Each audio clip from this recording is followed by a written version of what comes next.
Where's the bell? At this point, it should be over. They should be going back to their corners.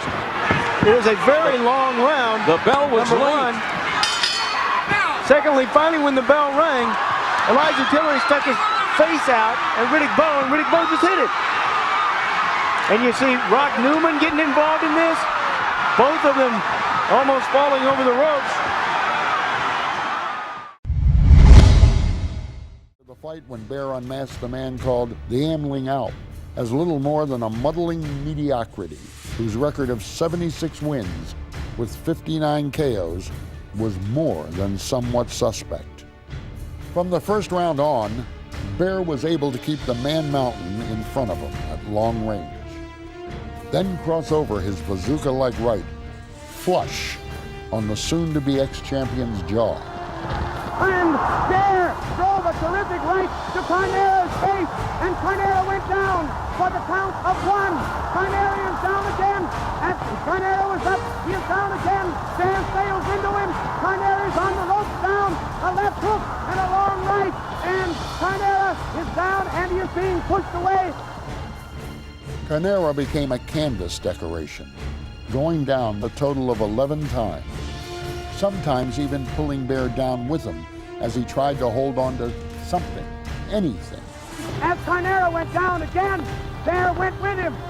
And every time he was taken down by the fallen Carnero, Bear would holler, "Last one up's a sissy."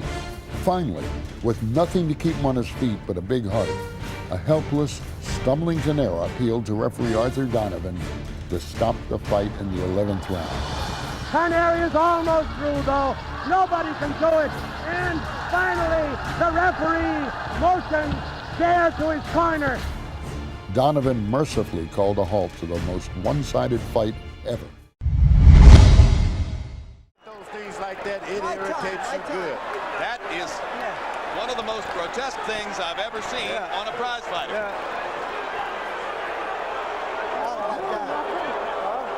What is the danger of that, George? Can you tell? Yeah, I think maybe that got cracked little skull. You know, you got bones up there, and sometimes you can get into those bones and make things swell better. You can't see well. I wouldn't let him fight anymore if I was the referee. That thing is going to go all the way down to his eyes. It's a collection of blood under there. Okay? Right. We're not going to go. It's not dangerous to you, but if you feel you can't see, then you shouldn't continue. Blurry. Okay, they're going to stop the fight, I believe.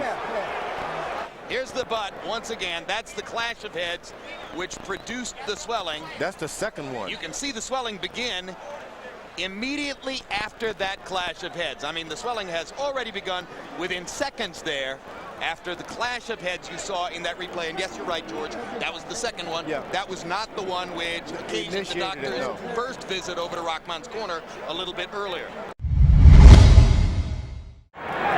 It's been non-stop action. Good time. Overhand right.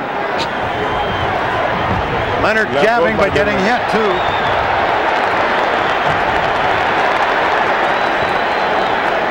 Good right hand by Duran. Now Sugar Ray in the ropes, it gets away immediately. And what's happening? Duran says no. I think he's quitting. What is he saying, Larry? He says no, I don't understand. He's saying no, he quit. I don't understand it. I think Duran quit. I don't understand it. I don't understand what happened. I don't understand it. Roberto Duran This is not like Duran. threw his hand up and said, I quit. I don't understand it. And he almost got in a fight with Leonard's brother. The police are in the ring, and we have a very, very unpleasant situation in there. I don't understand it. The referee has not declared the fight over yet. Duran suddenly said, I quit. I don't understand it. I don't either. I don't understand it.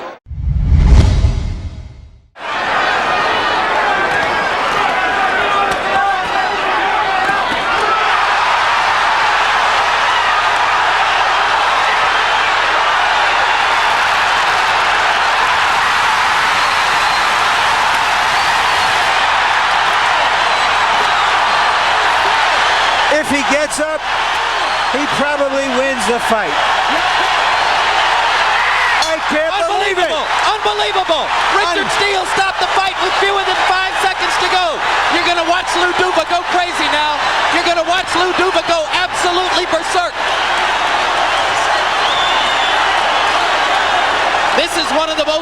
unusual calls by a referee in the whole history of the sport.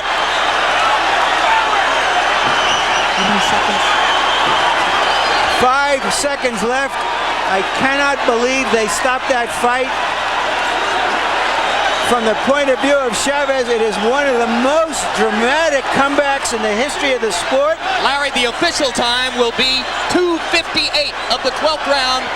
He knocked him out with 2 seconds left.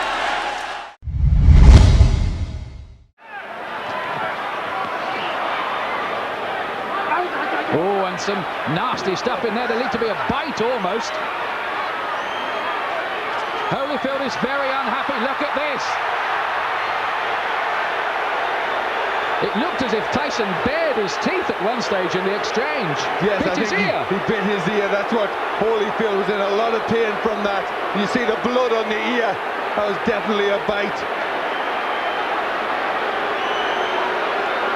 Well, feelings are running very, very hot indeed in there. Holyfield was outraged by that. Now, what is the referee going to do about that?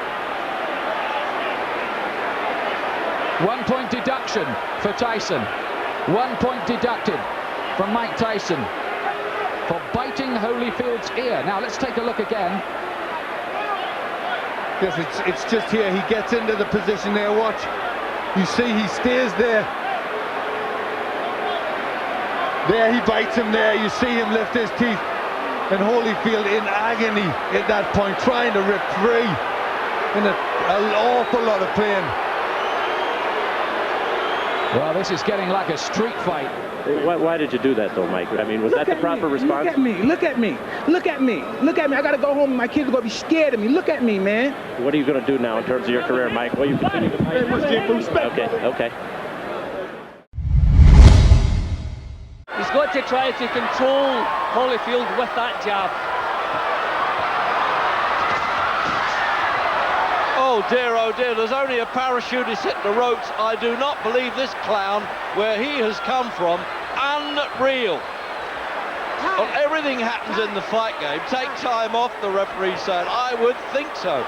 How on earth did that guy came in like that? Oh my God. Well, Reg, he doesn't know where he is. Yeah, I tell you what, I've never seen so much security, policemen. Only in America can this happen. He's actually hit the canopy above the ring, Reg. Yeah, his parachute is still jammed up there. That's right, and he hit the ropes though. Yes, he actually, his feet were actually right inside the ring. He got underneath the canopy. Oh dear, I'm glad he didn't fall on us here, Jim, I tell you that. Well, what can we do? That's absolutely ridiculous. See, they've got to pull that parachute down because the people who've paid, I mean, up to $800 here, remember, $100 to $800, they won't be able to see the fight. But I've never seen so many policemen, all like sentinels around the ropes here, waiting for this clown, whoever he is. I tell you what, he's made himself famous. Those cuts, so I think Ralph Citro's taken pretty good care of those with Riddick Bowe.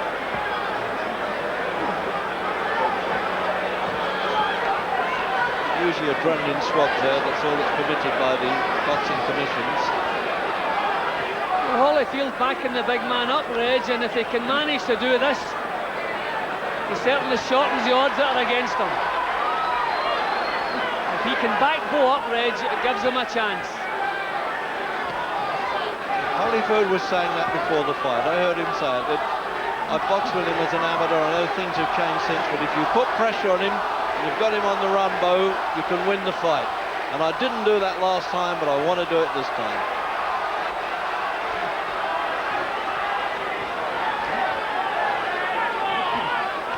Bowe is actually looking a little bit looser, Reg. His defences have loosened. Absolutely. He's not quite as tight and compact as he was. I don't know what's going on here, if he's taking a breather or what's happening here, but he's going to have to tighten up and try to take charge. I wonder if already he's feeling the pace. That was a hectic round, the previous one. Oh. See, just look out for that. Bowe waits for him to come in and he whipped that uppercut in there. He might not have seen that probably, and I don't think Holyfield did either. Well, it looked to me, Tim, as if some of the people, some of the spectators started to throw punches at him as he fell down onto the ground.